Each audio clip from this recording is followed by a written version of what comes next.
It's 12:45 a.m. in the dark and murky waters of the White Sea, and you're listening to Night Call.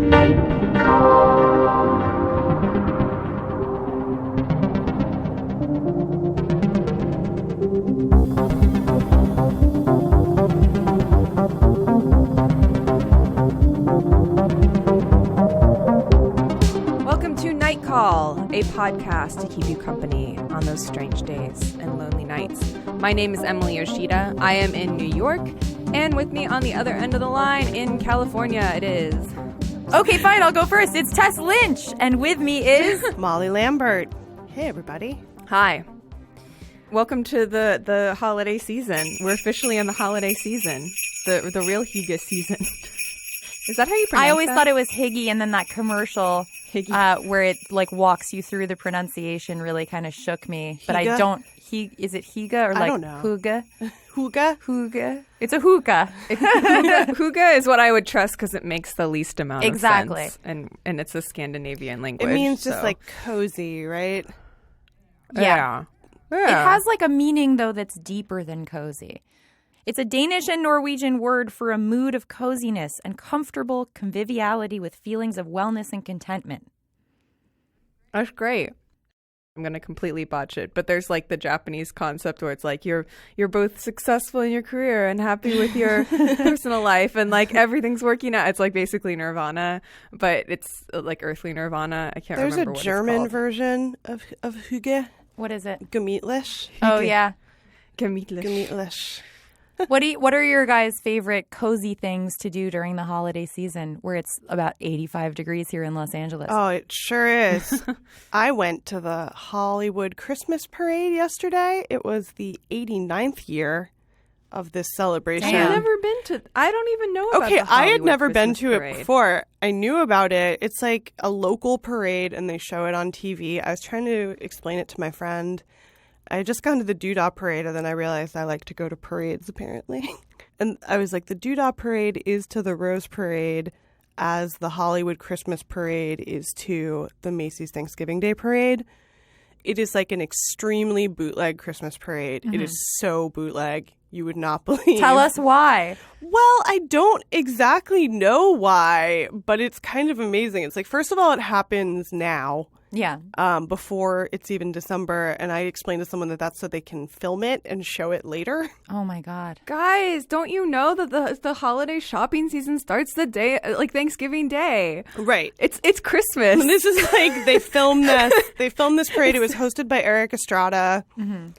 And they got a real late start. Oh, no. And it's basically like if Mardi Gras were like a quarter full. Right. If Mardi Gras sucked. No, because it doesn't suck. I mean, it's like... You can't like have a beer while you're watching the Hollywood Christmas parade. Definitely you cannot. But you can like buy an LED wand and sit on the... It's like not crowded. If what you want out of a parade is to be in a not crowded place... Okay. It's a good parade for that. What were the floats like? The floats are what make it kind of janky. There was like one giant inflatable that I saw that was a Cat in the Hat balloon.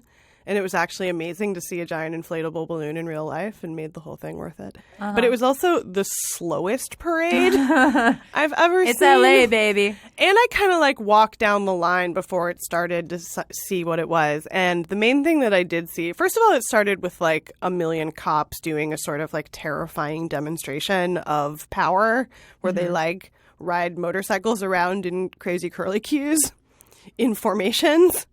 But then it was weird. Good to know they have a lot of time to practice their moves. Right. It's like first all the police cars drive through and then all the fire trucks drive through. And then after that came a fleet of cars from TV and film. Nice. Because it's so that's where you saw the Christmas two parade. DeLoreans. So that's where I saw the two DeLoreans and just like many, but it was all like, I think, in advertisement for a company that will rent you famous cars or doppelgangers of famous cars. There are two DeLoreans that are frequently seen around the Hollywood and Los Feliz areas. Yeah, I'd also seen the Blues Brothers car before for sure. And I just, in my mind, was like, there's just guys who have a Blues Brothers car because that was a thing in Providence. Mm-hmm. But this is more of a like for-profit Blues Brothers venture. So yeah, it's a really silly parade, and I saw about an hour of it, and that was about it. But if you like free public experiences and spectacle, I think the big star was Ernie Hudson from Ghostbusters, was like the mayor of the parade. Whoa. That sounds kind of good, actually. It was. I mean, Yeah. it's not bad. It's like true to its roots. I think it was like the first place Sonny and Cher ever performed. Like the fact that it's almost 90 Whoa. years old to me makes it, it's hilariously old, but Right. it is not like a very big thing. I mean, are there any new parades? Like, what's the most recent major parade that was started? mean- because it's really hard to think about parades in our modern era. Like, it's easy to imagine being like, yeah, a parade. That's what we'll do to The Doodah pass Parade the time was and, started like, in the 70s, and the Doodah Parade is like Okay. the most 70s parade because it was started as sort of Yeah. a Rose Parade parody parade, and that parade is also free, and I guess most parades are free. It's free to it's like $10 a person to participate, and anyone can, and it's all super weird stuff. But my friend was like, the theme of this parade is everybody smokes weed. And I was like, yes, that's definitely what connects all the floats in this parade. I feel like those are two incongruous themes, though. Like a parade is like like a kind of like fake military exercise. And like, I don't know. What, and getting fucked up is against it? Yeah, it feels like getting in order or doing formations or like carrying. Well, you, my yeah, it friend, feels- should come to New Orleans. 8, 5, 12, 12, 15. Today's episode is brought to you by Canvas People. The holidays are just around the corner. How's your holiday shopping going? We at Nightcall know that it can be really hard to find something really special for the people that you love in your life for the holidays, something that's not just right off the shelf or the gift that everybody else is getting. So for a really special gift for the special people in your life, you've got to check out Canvas People. Canvas People prints your favorite memories and photos on canvas and turns them into unique works of art that add a beautiful touch to your home. You know, now we take so many pictures with our phones, we capture so many amazing memories, and, we don't really necessarily have photo albums to keep them in anymore and places to really display those photos and those memories in our homes. And Canvas People is a great way to showcase some of those photos that might otherwise not have a home. They're totally unique because it's your photo, and the prints are beautiful. They're great for decor. You can hang them up in your home, frame them. They're like pieces of art. And now, as a special for a very limited holiday offer, CanvasPeople.com is offering their popular 11 by 14 photo canvases for free. That's right, for free. These normally sell for $69.99, but for this week only, you'll pay nothing. Just cover shipping and handling. To get your free canvas, text CALL, C-A-L-L, to 484848. All you have to do is pay shipping and handling. This offer won't last, so text CALL, C-A-L-L, to 484848. That's CALL to 484848. Message and data rates may apply. 12, 9, 20, 5, 14, 5, 18, 19. I did also go to Mardi Gras because it turns out I'm such a parade head. Yeah. I And Disneyland, you saw a bunch of I Disney saw parades. I think I was missing the Disneyland Christmas parade is why I wanted to see the Hollywood Christmas parade, which is less impressive, but Yeah. also free. Mardi Gras is truly an amazing parade and a crazy giant spectacle of being overwhelmed by just human beings' capacity to make weird things. And be excited. And the floats aren't corporate. Yeah. My boyfriend is from New Orleans. He Right. was pointing that out yesterday. He was like, those floats aren't corporate. They're satirical and sometimes very weird. Yeah. Because they, I went right around the election and it was very strange. There were politics themed floats and they were just creepy because they're just giant, the ways that giant effigies of politicians are creepy. I feel Yeah, like they yeah. do that more in England. They love to do. Yeah. Yeah. Well, we've imported that. We've totally Trump balloon. explicitly You know the imported- Genesis yeah, video baby with the Trump. scary puppets that are all the Uh-huh. Oh, they love them some scary that. puppet symbols. It was like that. It was there was a Bernie float and a Hillary float and a Trump float and they were all mocking them, And then there's just some weird things about Mardi Gras because it's so old that some of it is just feels very like you're in an Eyes Wide Shut parade, Yeah. Where you're this is going to end with some kind of a really cool pagan thing that we all do because Yep. it feels very older than time or It's great. I recommend it. But it's like many days of parades. And what's cool about it is everybody gets like the week off from school. We should revisit this when it's actually Mardi Gras season. But this sounds. I call Mardi Gras. Good. Corporate sponsors, send us to Mardi Gras, please. Oh, yeah. Put us on a float. We should just have like a giant phone, like a nightscape behind us. Oh, yeah. and, What's like, your a dream rotary float? phone. What would you like to ride on? Tess, a giant phone? Well, no. I was thinking like a landline, and I do kind of like that idea. But I really like the idea of being inside a clam that open and shuts. Ooh. Oh yeah, I just think it's cute. I was going to say a moon pie. Oh, that's a good one. I would like something I could close myself up in if I got shy. When I went to Mardi Gras, I saw Solange was the Grand Marshal, I think it's called, of a parade, and she was in a giant shoe. Oh, nice. It was a parade whose theme is a giant high heel shoe that's like the women's parade, and it's the best parade. Is that like the crew? Yeah, the crew is Muses, and it's Yeah. like the all-female crew, and their thing is like a high-heeled shoe. So she rode in a giant high-heeled shoe, and she actually lost her wedding or engagement ring. Oh, no. Because she was doing throws all night. Yeah. And at some point, like, accidentally her ring came off while she was, like, throwing beads and stuff. Man. Emily, what's your dream float? I was in a float when I was a kid. This is like a very early childhood memory, but there's a kind of funky parade in Seattle called the Seafair Parade. Ooh. It's kind of like well known around there. But my mom was a part of a Habitat for Humanity float, and they made like a house, like a big kind of crazy house float, and I was in it. Like I rode in the float and kind of was like in one of the top like little windows In the like attic waving from of the the window. float. Yeah. It kind of was the surreal thing of like a trailer house being, taken down the road. Like the kind of weird dreamy thing of being in a house, but it's moving, sort of Wizard of Oz. But I had a very cool memory of that. So I guess any kind of house thing. I think at the Thanksgiving Day parade, they have like an old Mother Hubbard float that's like the shoe house. And I think that one looks fun. Anything that's like a miniature golf Yeah. thing. Well, speaking of British puppets. Speaking of British people and their puppets. Yeah. And the holidays. This topic came as a suggestion to us on Twitter because I was sort of on this kick that we had been from doing the Big Chill episode and then talking about Phantom of the Opera. And there are a lot of things that could qualify as 80s themed themes, but they're like sensations where I can't really understand why they were so popular. Guys, Big Chill is great. I don't know. It's great. I'm not saying it's not great, but I'm saying, the like, fact can that you it was imagine a that movie cultural being like a phenomenon. sensation? Yeah. No. Yeah. Yeah, I mean, it's hard to imagine any movie that's like about real people who Right. Just being. don't have superpowers. Yeah. Or are animated being like a huge, huge hit. So we had a suggestion from Twitter. They did suggest talking about charity songs, which I was just like, oh yeah, that's one of these other things where when I think about any of those songs like We're the World, or in this case, Do They Know It's Christmas, charting, especially in those days when charting was based off of buying a single and radio play, I guess. I can't imagine those songs being so, like, who would buy the single of Do They Know It's Christmas? Wow. I'm glad they did. A lot I'm of glad people because sure it was for a did. good cause. Yeah. I think, here's what I think. Let's talk sports Yeah. again, like we did last We week. love Sure. talking We love to sports. talk sports. A spot Hort's take.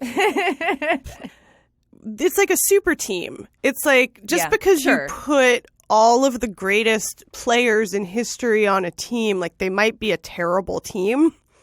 There's something Right. about the idea of like putting all these stars on a track together. Well, it's also interesting because if it's for charity, if you say no and then that becomes public knowledge, it's obviously You're getting like shamed. Yeah, and maybe rightfully because you're like, well, it was recorded in a day, so it literally Yeah. took like a couple of hours of time. And then it did generate a bunch of money, but it also created one of the worst Well, and it most depends, offensive like songs.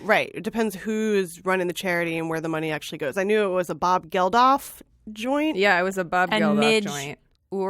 Yuri. Yeah, Yuri. Let's yeah. go, Yuri. and Yeah. it is a terrible song. It's so Do bad. you guys think it's better or worse than the 2014 version about Ebola?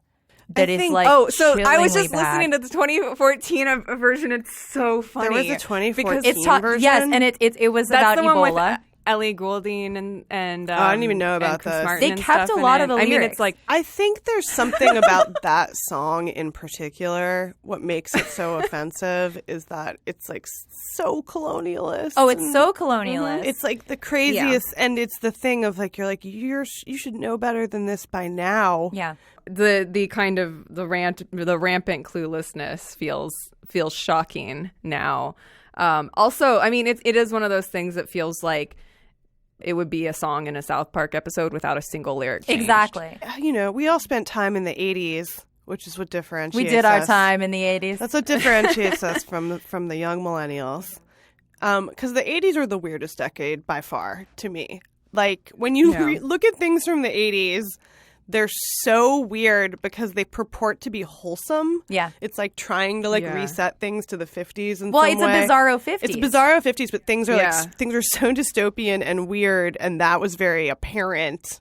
What's strange is that I remember this song. Obviously, it still plays, but I remember it as if I were there when it came out, but I was 1 year old. When did it come out? 84. Okay, I just remember like the SNL parody. Yeah, I feel like I was more aware of the parodies than the thing itself. Well, there's this weird thing where I feel like if someone plays the like bells, you know, of the like ding, ding, ding, you know, like any kind of like Christmassy bell or a whistle or a hand clap, like I will listen to the song, you know, I'll give it a It's like a chance. heavily synthesized version, Yes. though. And I actually think that musically this song isn't that bad. Right, just the lyrics are the It's problem. the lyrics that are terrible. And then, okay, so the thing, going back to the super team thing, I think the super team thing works in sports because you're tuning into an event and you're like watching to see how something plays out in real time. Right, like it's an So, like, all-star it's sort of- game. Yeah, so now I feel like instead of these songs, we don't really get charity songs anymore, but like we have the big like 50 people, 50 big stars singing at the Grammys or whatever. Yeah. Which is like you don't really want to ever like go back and watch that again or listen to Right, it but they're again. counting like, if you on happen people to be watching it, tuning in to see just, it live. Yeah, the looky-loo aspect of it. And that kind of stuff I think it's usually kind of boringly done on the Grammys. I mean, there's some exceptions, and sometimes the combinations are so wackadoo that you kind of just have to watch with your jaw open. But one of my earliest writing jobs was recapping The Voice for the AV Club, like when The Voice was new. And I had been doing American Idol stuff before then. And I was like, well, this show is fun because they have the battle rounds where people are just sing fighting. And that's always kind of entertaining, like when people are just in real time trying to one-up each other. I did love the battle rounds. Yeah. And that's what people like about charity singles. I think you're right. Is there's an element of like all these stars trying to be like Competing. who will be the memorable person. Yeah. But I think it's no VH1 Divas. Yeah, that's true. Just because you mentioned The Voice, I have to say, like, in the early days of The Voice, I was like, I'll give this show a shot. And I really liked the battle rounds, but that show was such a pale, like, awful substitute for American Idol. You guys have strong Idol in The Super Voice. strong This is like when we talked about astrology the other week, and I just dropped out for 10 minutes when you guys talked about something. You are not into I was any like, of this, I don't think know. this has ever happened before that I've stopped talking for Well, that long on the podcast. I mean, it feels of a piece with them. I mean, Yeah, it all, for and, sure. and American They all, Idol like- also has that creepy thing of like trying to recapture something from the 50s, like American They Bandstand all or exist in something the like same that. like Paul Verhoeven universe. Yeah. That informed us all as people. Bob Geldof, by Yeah. the way, in 2010 said that he was responsible for 2 of the worst songs in history, and one was "Do They Know It's Christmas?" and the other is "We Are the World." Really? He What about admitted it. What about I don't like Mondays? Taking no We responsibility. Are the didn't World go- is incredible. I was more aware of We Are the World when I was a kid than Do Which They Know came That It's first? Christmas? That's a good question. I was just going to say. Do They Know It's Christmas? I think came first. Here's what I was saying to you guys also in an email is that I feel like I knew for some reason that the race to get a number 1 for Christmas is a huge thing in England. Yeah. Much more so than in America, I think. And it's always like, it's sort of like a Eurovision-y thing where it's like, you know, Yeah. the favorite and like That's somebody funny. will do, and it's always people doing like sentimental covers of songs. I feel like Adele has just like won with, if she ever has a song out, it wins. Yeah. For Probably many like her years. and Sam Smith have just been owning I that feel like corner Ed Sheeran like really wanted it Oh, one yeah. year and got Yeah, it. yeah, yeah. But then there was a year when everybody just got totally one-upped by a song from a tea commercial that had Really? like a cuddly polar bear. That's awesome. It was awesome. It was like everybody was like, no, the song by like the No Name Band from like the cuddly polar bear tea commercial that all of England has fallen in love with. It captured their heart like the Crazy Frog. The funny thing about the most recent Do They Know It's Christmas? Did you say it was 2014? Yes. I guess it would be like on a 4-year, yeah. Is that it feels even more British than the first one for some reason. A lot of the people who pop up on it, you kind of do this weird thing of like, who's that person? Because you know them from like exactly one song, like whatever the one song was that came to the States. So like the guy from Pompeii, Bastille, the song was called Pompeii. See, I can't even remember. Yeah, and he has a really distinctive voice, but I've never heard another song by them ever again. And so he pops up on the song, and I'm like, who's that?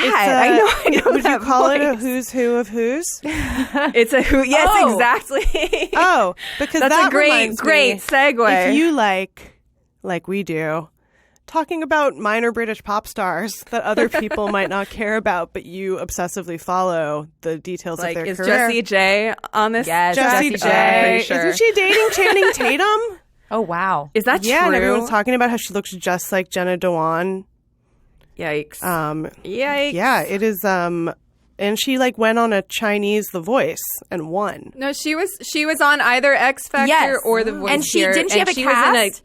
cast. Yes. She was in a cast. You remember it. That It's was when real. that was when I recapped. Yep. Yeah, it was amazing up there. If you have been riveted by this discussion of Jessie J's cast, you will love Who Weekly, a podcast from Lindsay Weber and Bobby Finger that we all love. Love at it so Nightcall. much. I can actually say that it's better for celebrities where you just keep seeing their name. So I put celebrities in air quotes, but you can't see it. But there are Yeah. all of these people where you just keep seeing them mentioned and you know that you'll never find out who they are. Yeah. And then just having someone Well- else acknowledge that they're a who, you're like, yeah, Yeah. I don't have to know who they are. They're a who.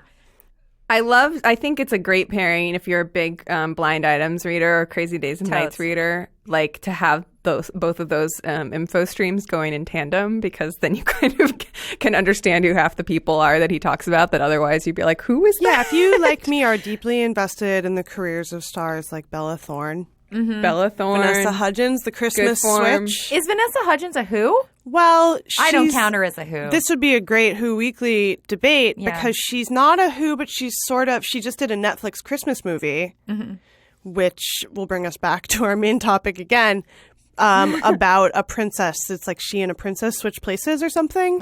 Within the Christmas movie, they acknowledge the Netflix Christmas movies universe. Whoa. There's a moment in this Vanessa Hudgens Netflix Christmas movie where they watch another Netflix Christmas movie, and she's like, I love these movies. Does that? Are you arguing that makes her more of a who, or is that just a Well, separate thing it's entirely? definitely there's something Like if you decided that you can corner the Netflix Christmas movie market. I mean, a then lot of maybe, people. yeah. It is a route for an actress that I respect. A lot of people do a Christmas movie How in many their career. Netflix movies has she been in now? Because she was in that one rave movie, XOXO. Well, she's I remember. amazing in Spring Breakers. Is Yeah. the thing. That's We why would I'm like, she's her not a to who. Do more serious. Wait, no, acting. she wasn't in that movie. I'm sorry for besmirching her name. I think that was Sarah Hyland who was in that. Never mind. There's a who. Oh, can I share my one favorite tidbit from the Wikipedia entry for Do They Know It's Christmas, though, before we move on? Yes, of course. I think it was Simon Le Bon who, like, showed up, like, having not, like, just come from a party, like, not having slept the night before, and, like, Yeah, how dumped many out people a- recording that song knew it was Christmas? Yeah, right. yeah, or, like, were aware of Yeah. much at There all. may not or be if they snow were- in yeah. Africa, but there was snow at Yeah. Simon Le Bon's party. Yeah. Yeah. Well, yeah, he dumped out a bag of cocaine on the table and everybody partook. And then fast forward to, I think, the one that was recorded in the 90s. And it was like Damon Albarn was there, but he wasn't even a part of the track. He was just there to serve everybody tea. AKA cocaine, is what you're saying. I love him. We all love Damon Albarn. That might be the official night call crush. I mean, Is it? I think we might all Interesting. agree on that one. yeah. He has the boyish He charm. a cutie. We like British novelty songs. is I mean, the thing. British, like anything that they're probably sick of in England, like I'm like, bring it to me. I will take it. Yeah. But there is some stuff that's like not quite good enough to actually cross over that I'll listen to, but I feel like lucky that we are spared it, like the work of Cheryl Tweedy. What is the best Christmas song of all That's time? what I wanted to say. Feliz Navidad. There's no other answer. Do you like Christmas music? I know it's probably not cool, but yeah, I do. There are certain It is cool to say ones. that it's not cool that you like it. I just do like it. I've been listening to the country station out here, Go Country 105.1, because they started playing the Christmas music like about 3 weeks ago, if memory serves. But there are a few that make me like deeply depressed. I'll just turn those off. Like, So you like a happy Christmas song, I like not a a zippy melancholy? one. I like the zippy ones. What about you, Emily? I mean, I'm a big fan of the Phil Spector Christmas. I mean, Yeah. that's just kind of like it doesn't ever get old. Classique. But my real favorite, and this is just like a sentimental favorite, is a Stephen Eady recording of "Let It Snow." Do you like the Christmas music? Do I like the Christmas music in general? Not really. I'm not a big Christmas music fan. There's like this one tape that we just have had since I was a kid that it's kind of a very 60s, 70s Christmas tape, hence the Stephen Eady. And there's like Julie Andrews singing a Christmas ballad. I can't remember. And it's just a very kind of like the Mormon Tabernacle Choir is on it. And that one I just have a soft spot for because every single one of those tracks I just like have imprinted on my brain. But I'm not I'm not one of those people. I think a lot of people are like Thanksgiving's over, time to break out the Christmas music, time to play Mariah Carey like 5 times a that's day. my And answer. I like that one. well, I mean, it's a good one. I feel like everybody in the modern day, if there's a contemporary pop star who is trying to do a Christmas track, everybody is kind of secretly just trying to best the Mariah which song, you and cannot I feel like do. nobody's I don't ever even like going Mariah to do it. that much because I'm like generally a little lukewarm on the divas, but for Christmas, I make an exception. You like a Christmas diva? I do like a Christmas, A Christmas diva. I love Mariah. She's my favorite ever. I will Don't worry I will about Mariah. fight this forever. I don't know. I'm so glad the Lambs got the glitter soundtrack to the original A Star Is Born. Got it to number 1. Good job, Lamely. As a Lambert, I identify with the Lambs. I like Christmas music. I was going to say I like the melancholy Christmas music. I like the Charlie Brown Christmas Oh, I mean, album. that's Yeah. unbeatable. I also just course. rewatched Charlie Brown Christmas a Charlie Brown Thanksgiving with my kids. And it was like the hardest thing in the world to convince them to watch it. They seemed to think it was from like the 1600s. They It were, was to them. like, old. Yeah. They were like, are Aw, these that makes me are sad. these cartoons? And I was like, yeah. They're like, why are they flat? They don't look like like why is their hair that way? And I was like, you guys watch like, Captain Underpants. Like, It's why is his hair experimental. that way? Yeah, it's experimental. It's hard. It I, must be hard to want to like pass on those traditions, and then your kids are like, Oh God, it's so hard. I mean, I just remember my dad doing the same thing. So Yeah. He was like, no, it's not cool. right. And I'm like, I'm a very young mom. I love the peanuts. Like all hip Yeah. people. Millennials love peanuts. Well, it wasn't contemporary for us either, but I feel like everybody in our generation loves the Charlie Brown Christmas and all the Charlie Brown movies in general, right? I think mean, on some they're level not- we have like a deep need to forge tradition, and that is one of them. It's That we're true. all like, Sure. we agree that there But are I like mean, certain things that are good. That's one of them. Sesame Street's Yeah. one. Things that you would like Yeah. want your children to be into because they're like, they teach fine lessons and They teach fine lessons. they're hygge. They're very hygge. About the flat 2D animation thing, I was at a screening of Mary Poppins Returns. Oh shit. And Let loose. there's a part where they do kind of like try to redo the supercalifragilistic sequence, Yes. like with where they go into an animated world. And even being me, like a person who grew up with 2D animation and does not find it alarming, I was like, children are going to be terrified and know what to make of this, especially because the style of the animation, they totally go back to like the 60s Disney style with like these kind of spindly like animal characters and stuff. And like they have the penguins there, and it's very cute. It's fun, but it's like kids are not going to be able to wrap their heads around the dimensionality of this. Well, I just animation want to style. say that we had Who Framed Roger Rabbit, which is a terrifying children's movie that we also all love, that goes in the Damon Albarn Night Call Venn diagram. We should have like a virtual Hall of Fame or something where we can just, a list of things we all agree are best. It's just a website, but it's a museum for things we like that are old. Wait, I want to know about Mary Poppins. Can you tell us, since you saw it already? Was it good? Will it bring the musical back again? The songs are cute when you're listening to them, and they all sort of run together for me. I had thought that Lin-Manuel Miranda wrote on them or something, but I don't think he did. I actually have to fact check on that. But it's cute. I mean, she's great in it. Like, it kind of feels, I'm like a little bittersweet about the fact that like finally it feels like there's been justice for Emily Blunt. Well, I was going to say, I feel like she's kind of a genius, because I was like, Mary Poppins is more famous than Black Widow. Like, she made a right choice by holding out on all the superheroes until she got fucking Mary Poppins, because that franchise will go forever. And she's so perfect in it. Like, she's just picture perfect in it. Practically perfect. She is practically perfect in every way. And my weird hot take while I was watching it that was kind of crossing my mind, and I was like, I don't really think this, do I? But I think I do. It's like, is Mary Poppins hot? Like, as a character? She's buttoned up, so, I mean, yeah, but was she hot as Julie Andrews? Because, like, Julie such a childhood Andrews thing. is hot, but Julie Andrews was, like, desexualized in all of her movies, which is why then there's a movie where she shows her boobs later on. Why'd you whisper that? Because it's like, you don't let anybody know. It's like, isn't there a movie also where you see, like, Mary Tyler Moore's boobs, where you're like, there's something that feels like you're seeing, like, your friend's mom's boobs that you're not, like, supposed to see, Julie Andrews, I don't feel like is supposed to be hot in Mary Poppins, but I don't think anyone's supposed to be hot in Mary Poppins. I was just trying to think about the appeal of Mary Poppins, because it's really peculiar, right? She's like super hard ass, but she also is like a total hedonist. Like, I remember in the original one where she makes the children's medicine taste better. I get it mixed up in my mind with Mrs. Pigglewiggle. Oh, I love Mrs. Pigglewiggle too. Yeah. Is there any politics in this one? Because I feel like what makes the first one pretty good is there's some politics in it that are okay. So in this one, Jane, she's the girl. She's played by Emily Mortimer in this one. She is a labor organizer. Of course.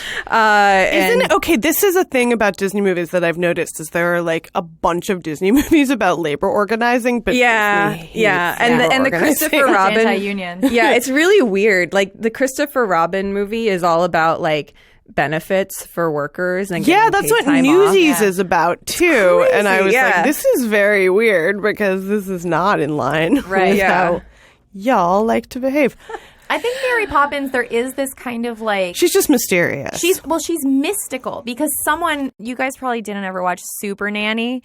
It's interesting because it kind of like is a horror movie for parents in a way of like, you could hire someone who like presumably has no children because they've got all this time, and then they show up and they're a better parent than you. Yeah. And they almost have this like magical ability to transfix your children. Well, it's also like but they don't form an attachment to your children that would keep them there forever. Otherwise, it would be just like a real horror movie.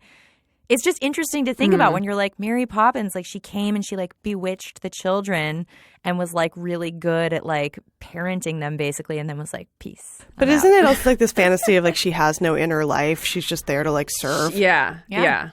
And the children are like, they grow up to think they imagined everything that they like all their. Wait, does it imply that she might just be a figment of their imagination? So it is a horror movie. Well, it was funny. They buried the Nutcracker because I was like, they must really be betting it all on Mary Poppins. Yeah, Nutcracker's real bad. I had to see both of those.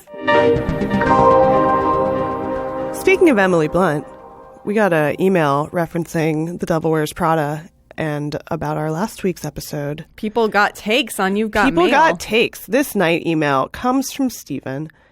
I grew up in Winston-Salem, North Carolina, which was a series of mostly empty strip malls surrounding an economically depressed downtown in the 90s.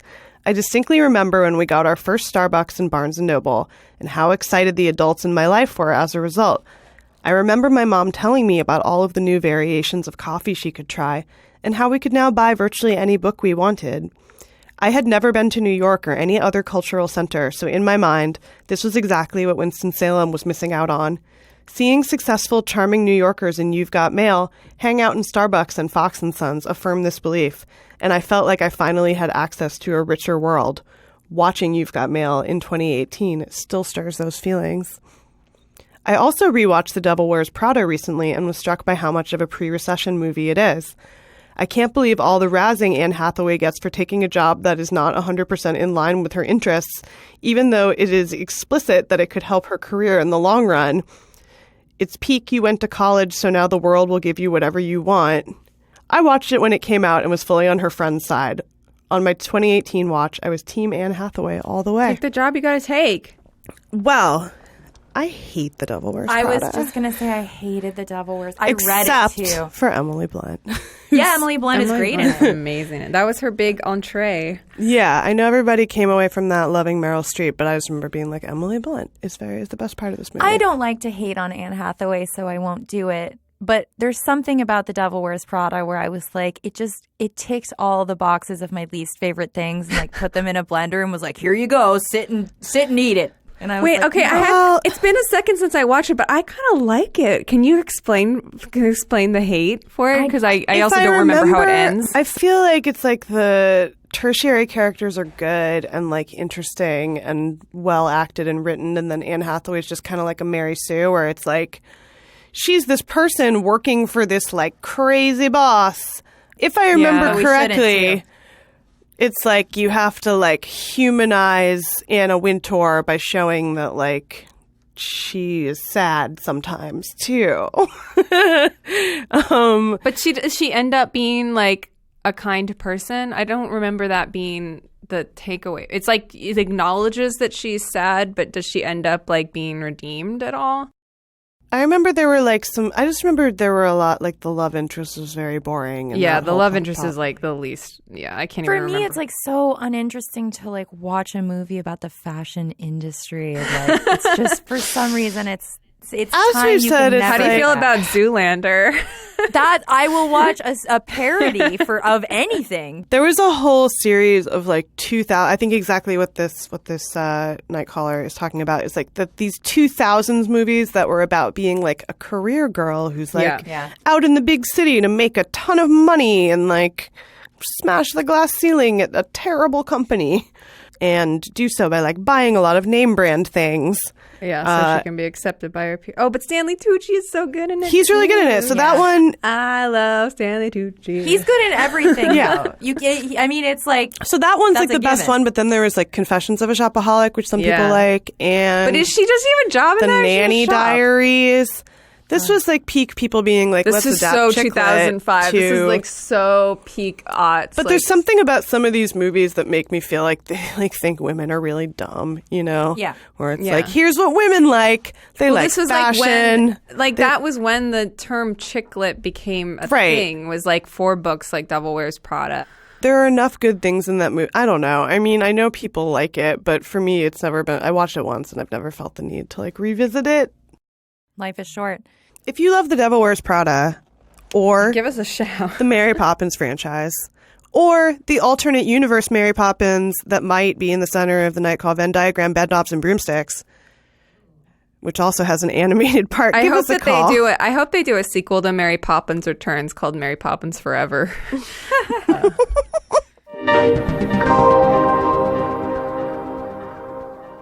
Okay, you guys, we have a night call, and this is kind of a corrections desk night call. This comes from Hannah. Hi, night call. I'm sure other people have pointed this out. They have. But according to the Waffle House website, 25 states have Waffle House locations in them, including Colorado and Pennsylvania, neither of which I would consider southern states. Never having been to a Waffle House, I've lived in Washington, New York, and Alaska. I guess IHOP would be considered the Waffle House equivalent in non-Waffle House states. Or Denny's? Maybe Sherry's? By the way, I've never heard of Sherry's. Sherry's. Okay, Sherry's. Literally, my only interaction with Waffle House comes from a John Green short story, so I have almost zero frame of reference. I have heard of the Waffle House Index, though, which is a FEMA rating system that categorizes storms based on whether or not the Waffle House in the area is open. I'm off to find some waffles now because I'm hungry. Happy haunting. So that is like a very strange thing that the Waffle House Weather Index exists. Yeah. I mean, but this goes back to, I will explain Sherry's for you for a second. I mean, it is basically just a diner. Like, it's a Denny's style diner. It feels like more 70s. Like at least when I was a kid, it felt very, even at the time in the 90s, it felt 70s. But it's just a diner. But it's in Washington. And I remember Sherry's being the one place in town when there was this freak blizzard and all the power went out for like 2 weeks. And Sherry's was one of the few places in town that was like on a generator, like a public place on a generator that you could go to if you wanted to. So like that kind of holds water, like being the light in the storm. Yeah, FEMA's like, if Sherry's is open. Again, this is why 24-hour establishments are the best. 24-hour diners. I mean, we're missing, like, was Dupar's 24 hours? I thought it was. No, it's only stayed open until 3 at a certain point. We are losing some diners, but we're losing getting a lot of some new 24-hour ones. spots. Norm's is moving to Ventura Boulevard. Oh, I love Norm's. What about Cafe 50s? Cafe 50s on Vermont still open. We could talk about this part all day. First of all, I just want to say, IHOP is not as good as Waffle House. No, IHOP is not great. Do you guys prefer Denny's or IHOP?